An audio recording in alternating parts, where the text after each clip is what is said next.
Okay, so we're back in Photoshop here. So what we're going to do in this video is we're going to combine these textures together.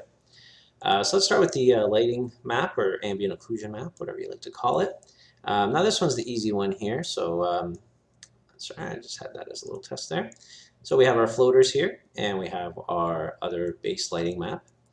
Now what we're going to do is we're just going to drag this texture into here. Now if you do that just regularly by grabbing this and dragging it over, you're going to get this business where Photoshop just kind of decided to put the picture or layer in the center of wherever it is you dragged into, which is not cool. So let's get rid of that because then you got to position it and stuff. It gets messy. So with this guy open, you can do the same thing. You're going to click and drag over here, but while you're doing that, you're going to hold down Shift. And what that's going to do is going to position it exactly in the same place as it is on this texture map, which is much easier. So let's full screen this bad boy and just zoom in here. So you see here we have our details, our little floateries, all that stuff. And on our layers, we see we have two layers. I labeled my other one base. I'm going to label this one floaters. And it's pretty simple. I'm just going to take that layer and I'm going to set it to multiply. And what that's going to do is it's going to just nicely kind of combine my stuff together. Now, you may get a few strange looking things. This guy's getting the outlines, which I also have on my mesh, so it's kind of to be expected, but it doesn't look that great. And let's see what else. We got those lines. These guys look pretty nice, aside from some problems, but we'll discuss those in a little bit. And these guys look pretty good. Again, they're just simple little dots and things like that. They're not overly complicated. And what do we got over here? We got these little insetty things that I did. They look okay. There's a little bit of an outline there too.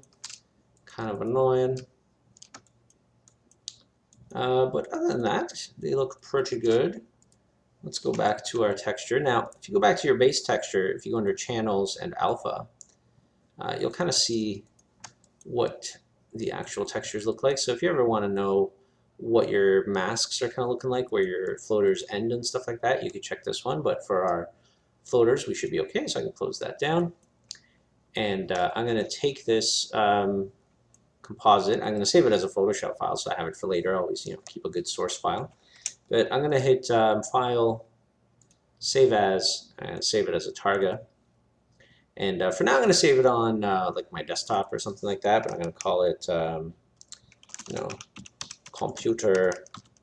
I'm going to call this my occlusion. All right, and you save this as a 24-bit, doesn't have to be a 32. And we're going to do the same thing for our normal maps. These ones are a little bit more complicated, so I take the same thing here. Oops, I did not mean to do that.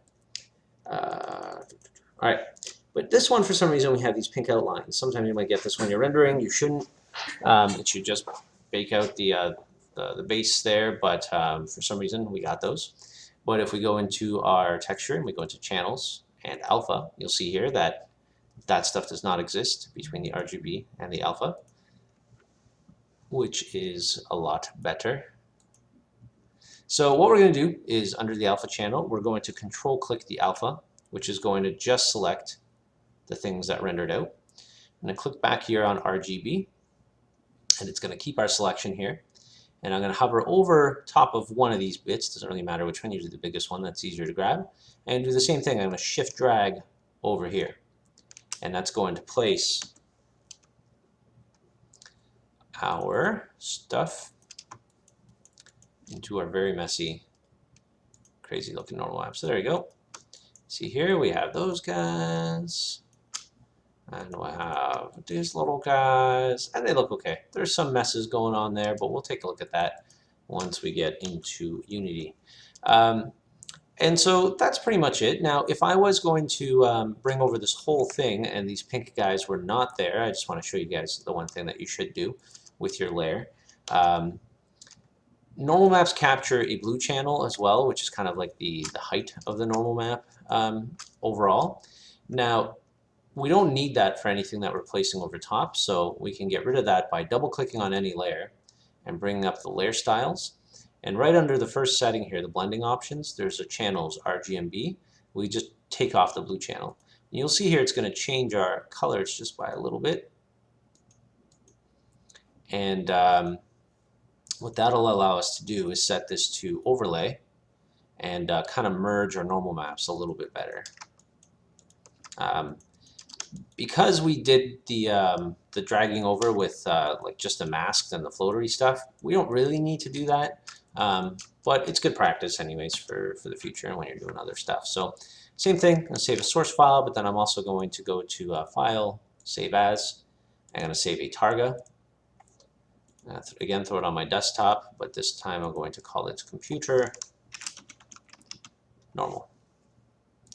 And that's it. We've combined our two textures together. We're ready to throw it into Unity and do some painting after that. So the next tutorial will be throwing stuff into Unity and then taking a look at what it looks like and kind of discussing why some of this really sucks. So we'll get to that in the next video. Thank you.